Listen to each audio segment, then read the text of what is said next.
first graders. Welcome back to your TV classroom. We have missed you. Oh no, Mr. Kevin. I did it again. Friends, I even have it on my list. Where's Mabel? No, it's not Mabel, it's Rashid. Oh no, yeah, where's Rashid? Rashid's over in the sitting area of our classroom. Oh, yeah. And Miss Oslin just left. Left the room. What should we do, first graders? Should I go get Rashid? Yeah, go Okay. get Rashid, that's fine. Bye, Rafa. This is our third grade buddy. Hang on. Come on, Rashid. Oh, you two. All right. Okay. Rashid. Rashid is there. Now we're good. Okay. Do you like our set? Isn't that a cool picture? Woo! That's what it looks like here at the TV classroom. So, welcome.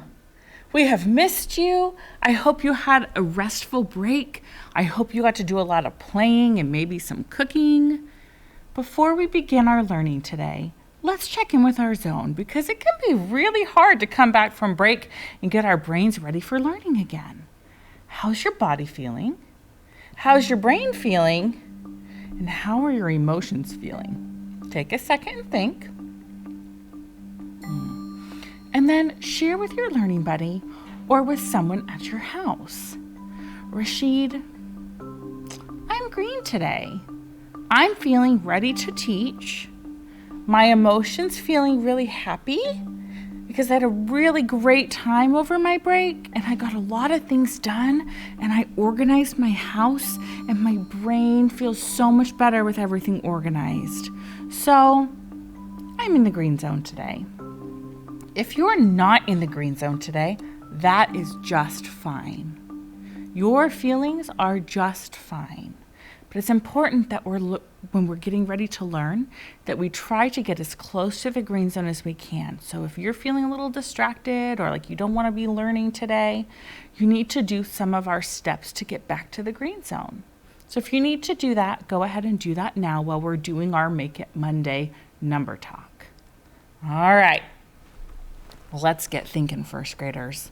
So it's Monday, which means it's Make It Monday, which means we have a number and then we have some other numbers we can use and we're trying to find all the different combinations that make the given number.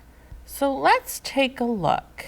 How might you make the number 18 with all these numbers down here at the bottom? Can you figure out the numbers even though you can't quite see all of them? I think you can. No, this is a good trick, Mr. Kevin. Can you tell what the number is by just seeing the top of it? I can tell because I know my numbers. Oh, were you right? Great job. It's a good thing to be an observer and see if you can figure it out. So, how are we going to make the number 18?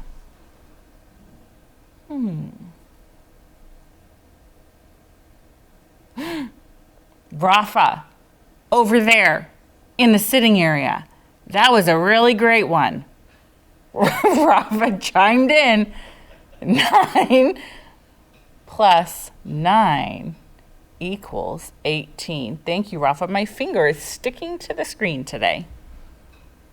What's another way to make 18? Oh, that was a good one at home. 10 plus 8. Okay. Ooh, Rashid.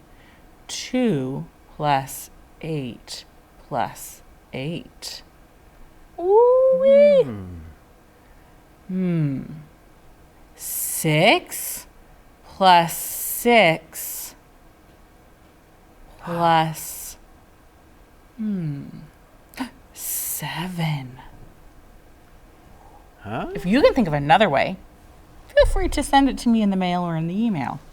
I'd love to know the ways that you can make 18. Yes, Mr. Kevin? So 6 plus 6 plus 7. Wait a minute, I made 19. That doesn't work. What do we need to change? Mm-hmm. 6 plus 6 plus 6 is 18. Good catch, Mr. Kevin. He's always looking out. Today we are learning how making 10 can help us solve unknown addition equations. Are you ready?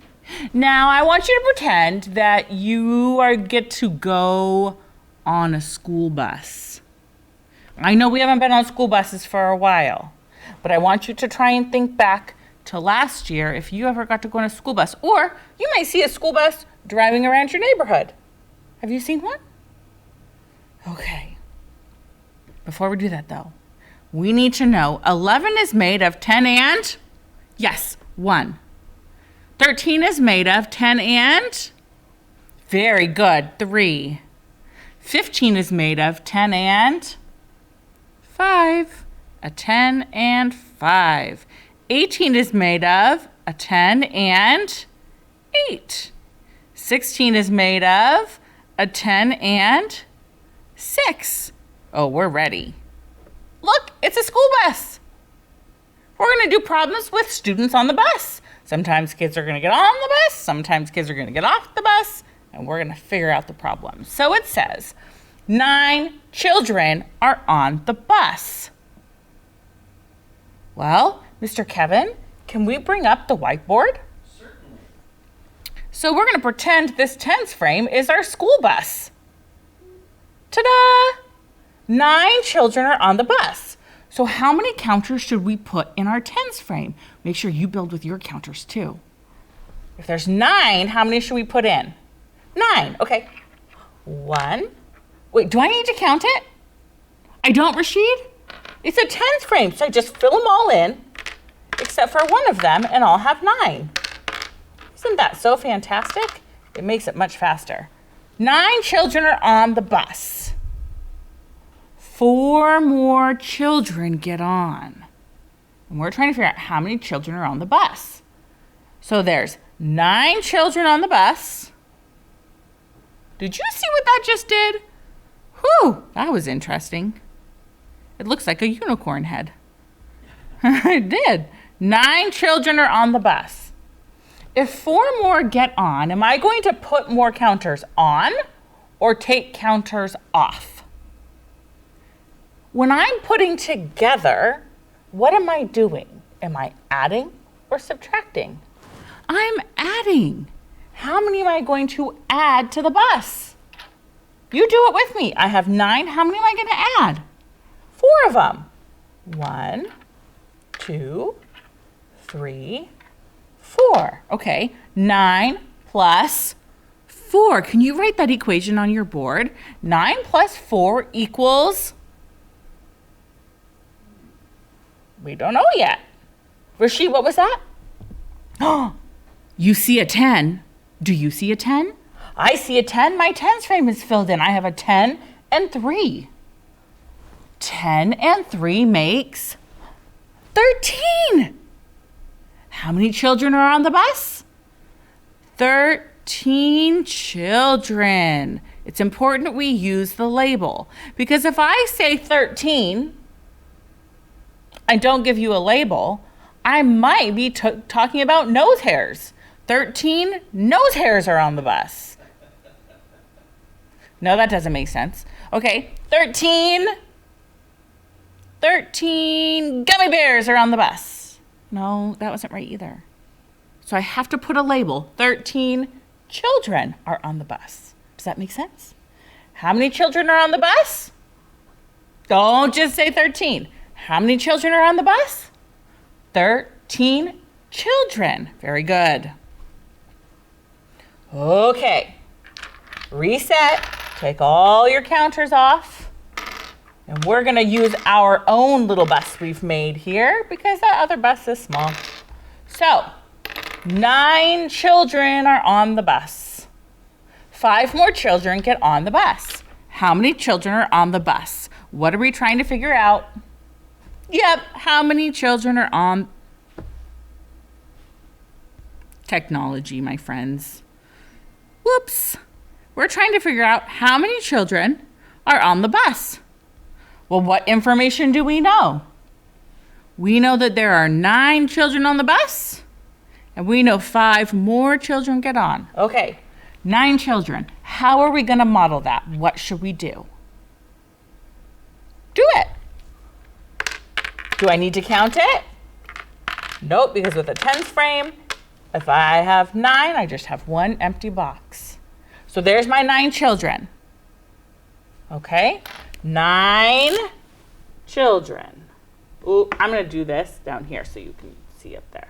9 children. 5 more get on.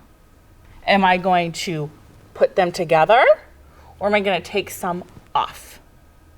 Yeah, we're going to put together because children are getting on the bus. So when we put together, what are we doing? We add. Okay, so there's 9 children. How many children get on the bus at the next stop? 5. Let's count out 5 and put them on. 1, 2, 3, 4, 5. Did you build it? We had 9, and we put how many more on? 5. And we're trying to figure out how many children are on the bus now. Rashid, what do you see? You see a 10 and 4 extra ones.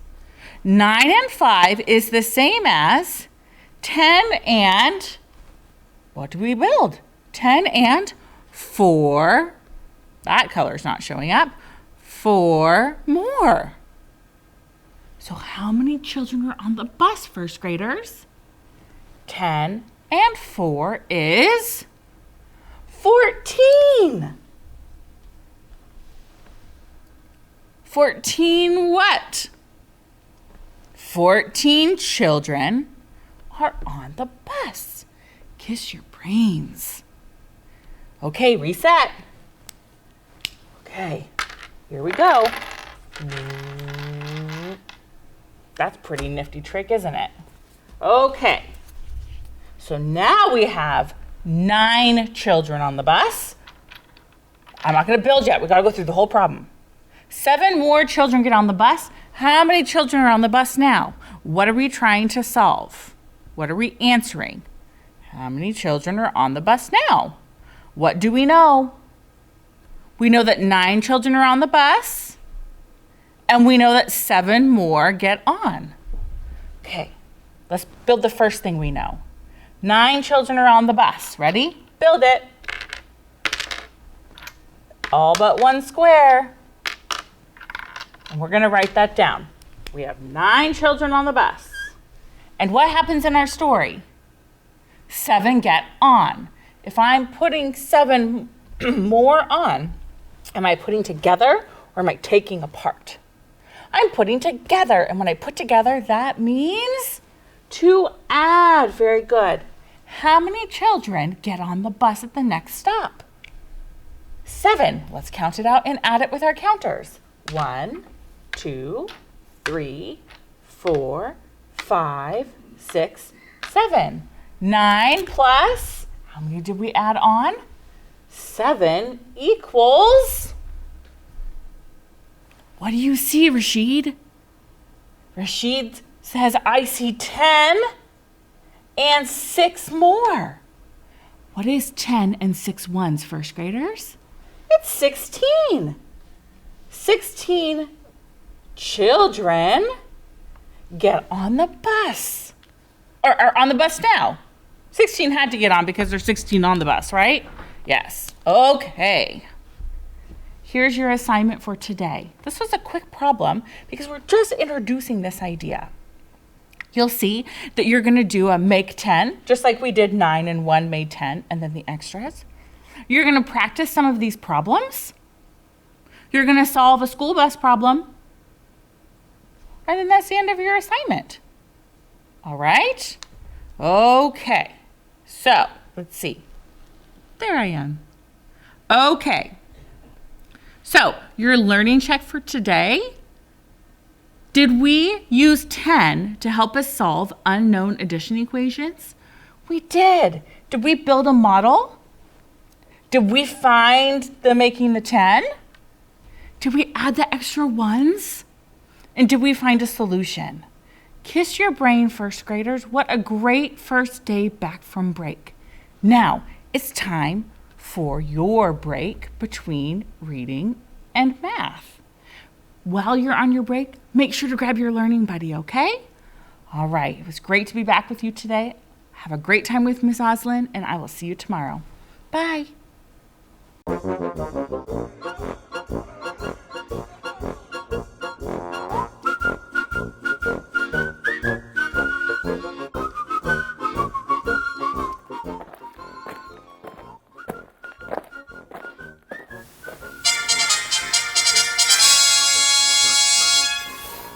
Greetings, young adventurers. You will be going on a quest. It will be a dangerous quest, filled with obstacles and dangerous creatures. Should you make it to the end of each level, you will receive a coin.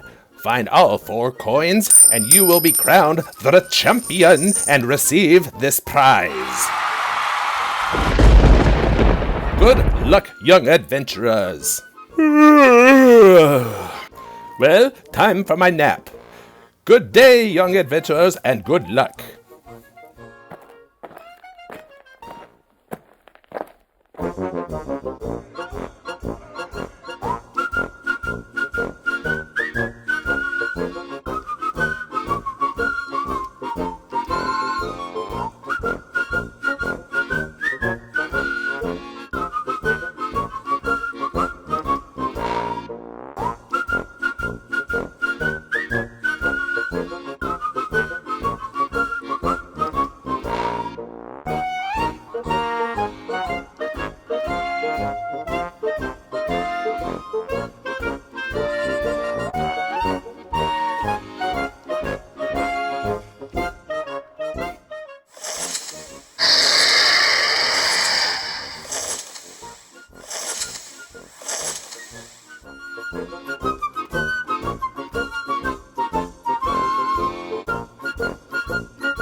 Greetings, young adventurers!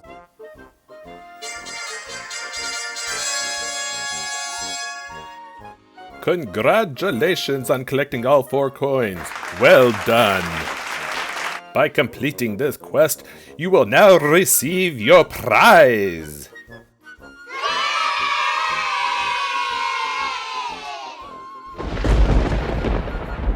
I hope to one day see you again for another adventure. Goodbye, young adventurers!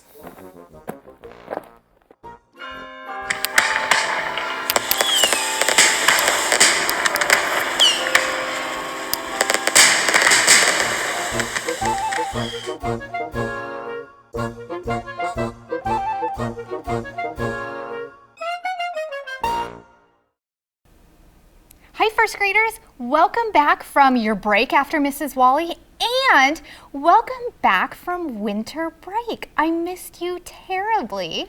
I'm so happy to be back, ready to go with another lesson on working on our social emotional, which is where we're thinking about our feelings and our thoughts and our interactions with other people in our lives. I hope you had the opportunity to grab your learning buddy.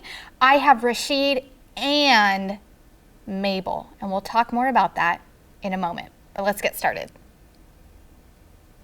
You'll remember today and every day when we come together, your job is to listen, share, and read and write. You are a strong listener when you keep your eyes on the speaker, which right now is me, Mrs. Oslin. When you listen to the speaker and when you think about the words, and we're going to do a lot of thinking today. When it's your turn to share, I do want you sharing and talking about your ideas. I want you talking about the questions that I'm going to ask you, and if there's someone in the room with you who's also going to be sharing, you get to practice your active listening posture and focus.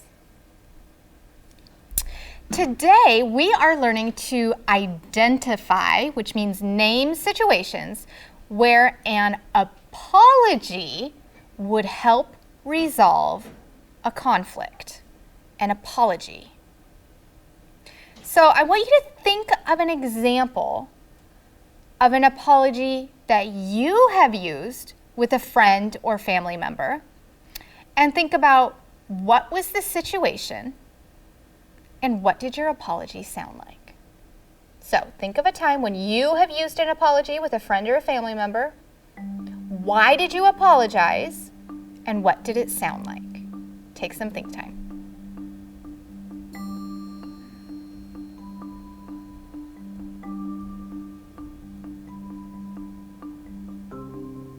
Turn and tell your learning buddy what you're thinking about a time when you apologized and what it sounded and looked like. Rashid, I'm thinking of this morning Max asked me to pour him a bowl of cereal, and I kind of snapped at him because I wasn't in the green zone. I was feeling kind of tired. I hadn't had my coffee, and so I said, I'll get it for you in a minute. So what I had to do was turn and look at him and say, Max, I'm sorry I snapped at you. That wasn't fair of me. And then I got him his cereal.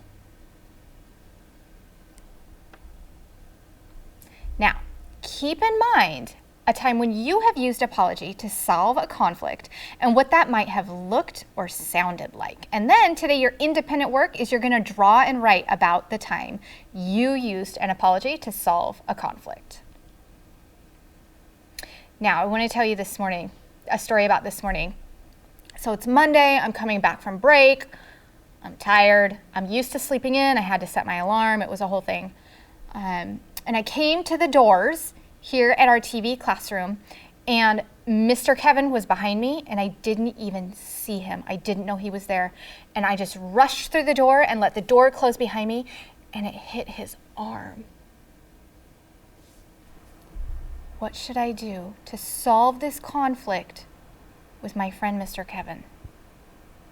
Take some think time.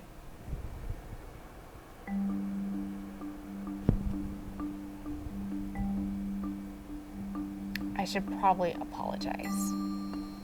Even though I didn't mean to do it, it still caused harm. It still hurt someone else. Still need to apologize. And Mr. Kevin could say an iMessage, I feel because So he might say to me, Mrs. Oslin, I feel hurt because the door hit me and you could have stopped it. Now that I know that Mr. Kevin feels hurt, and I know I need to apologize, what does that look like when we apologize to someone? What if Mr. Kevin wanted, I was going to apologize to him and I just was like this, sorry. Can he tell that I'm talking to him? No, I'm not even looking at him. So first, I need to look the person in the eye. And then, what's it going to sound like when I apologize? If I just say, sorry, does that tone, does the way I'm saying it sound like I'm really sorry? No. Did I use his name? No. Did I say what I apologize for? No. Those are all really important parts of apologizing. I need to make eye contact, look him in the eye. I need to use his name. And I need to have a tone that sounds like I'm really sorry and say what I'm apologizing for. So it might sound like, Mr. Kevin, I'm sorry I let the door hit you. And then Mr. Kevin can choose to say either I accept your apology if he's ready, or if he's not ready, he can say, thank you for apologizing. And maybe we need to take some time to heal the relationship. Mr. Kevin? Mrs. Oslin? Yes? I accept your apology. I'm so glad that we could use apologizing to solve a conflict between you and I. See? And my arm? No harm. No harm. Oh, good. I'm so glad that the door didn't hit you too hard in your arm. See, friends, it works. And it's important for maintaining relationships because I have to see Mr. Kevin every day. And if he's not happy with me because I did something, nobody's happy. And we all want to be happy. Here's another situation. Rafa was building this block tower. You see, it's a pretty amazing block tower. And Mabel wasn't paying attention, and she came along and she accidentally knocked it over. Now, Mabel didn't mean to do it, but it still had an impact on Rashid's block tower that he worked really hard to build. And now he's really angry and he wants to roar at her. What does he need to do first?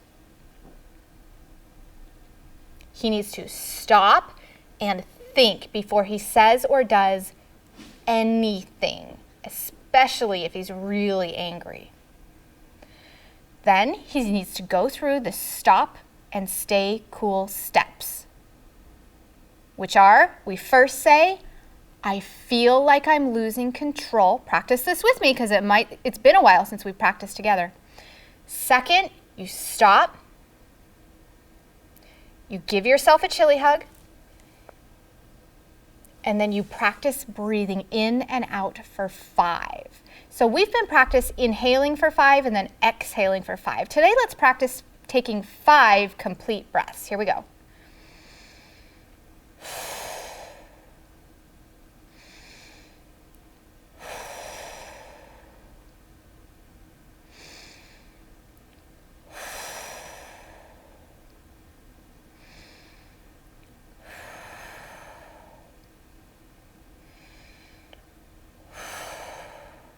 Okay, Rashid, do you feel better? Are you ready to use your I message?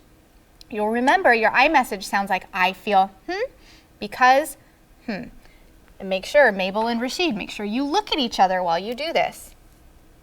So Rashid says, Mabel, I feel angry because you knocked over my block tower that I worked really hard on.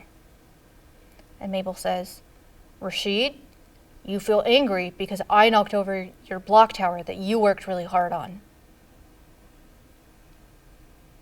Next, what needs to happen? Yep, Mabel needs to look Rashid in the eye, use a sincere tone, use his name, and say what she's apologizing for. Rashid, I'm sorry I knocked your block tower over. I will be more careful with my trunk next time. And Rashid says, thank you for apologizing, Mabel. Today we learned to identify situations where an apology might help to resolve a conflict. It's important to use an apology even if you didn't mean to do something, because our actions can still have an impact on other people. Like when I snapped at Max, I could have hurt his feelings or made him sad, and I really shouldn't have done that. When I let the door close behind me and I hit Mr. Kevin, that really could have hurt him. We're lucky that it didn't. And when Mabel accidentally knocked over Rashid's block tower, even though it didn't hurt anyone, she still needs to acknowledge that what she does have an impact on other people. So I want you to think today about an example of when you have used an apology with a friend or family member to help resolve a conflict. And that's what you are going to draw and write about today in your learning notebook. That is your independent work today. You're also going to continue reading. You might have taken some time off from reading independently or by yourself over break. So you might notice when you sit down to read today, you might not be able to read for as long as you could in December. That's okay and normal and natural. Even when we're face-to-face learning and we come back after winter break, we always start with wherever we are with our independent reading stamina and build onto it just like we did at the beginning of the school year. So continue practicing reading your word wall. You'll remember you can read it loud like a monster, scary like a witch, squeaky like a mouse, whisper like a secret, or invent your own. And if you are okay with it and your adult is okay with it, they can record you reading your word wall in any way that you came up with, and you can email it to us here at our TV classroom.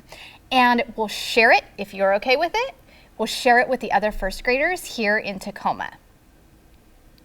Continue tracking your reading goals and getting this chart to your teacher. You could also send it to us here at TV Classroom so we know what you're working on at home. Also, continue writing. You could write us a letter like Amelia did. Hi, Amelia. Thank you so much. In fact, if you write us a letter like Amelia did, we will show it, if you're okay with it, on air like Amelia's. And oh, Mr. Kevin put up our email address here, so it's here. You could also send it to us in the mail. There's Amelia's letter. She said, hi, Miss Oslin and Miss Wally. My name is Amelia. Since your mailbox is empty, I drew a picture for you. Thanks, Amelia. And then she included a photo of her learning buddy, and she drew a picture of Mrs. Wally and I and her all learning together. That filled my bucket, Amelia. Thank you so much. First graders, send us in a letter and we'll share it here on TV Classroom if you're okay with that.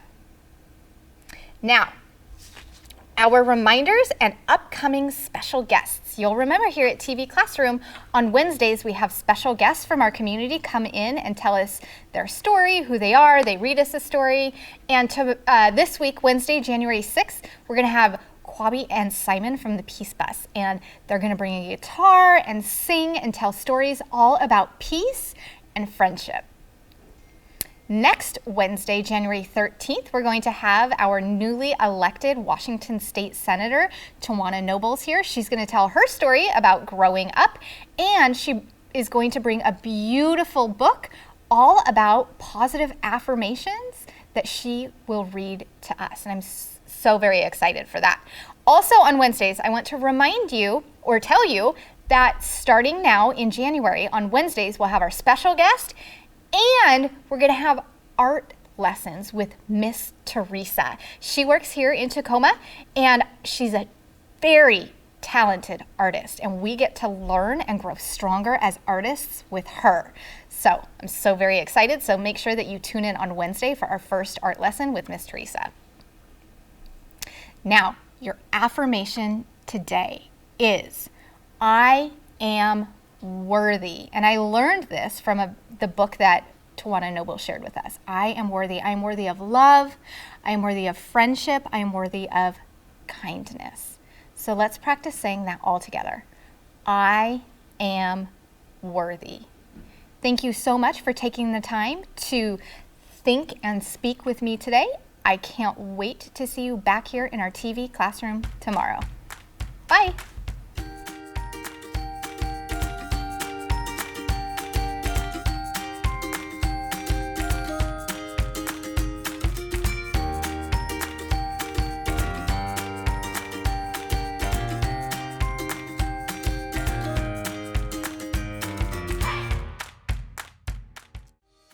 Hey kids, we want to see your work. Just send your pictures and your stories to TV Classroom, 601 South 8th Street, Tacoma, Washington, 98405.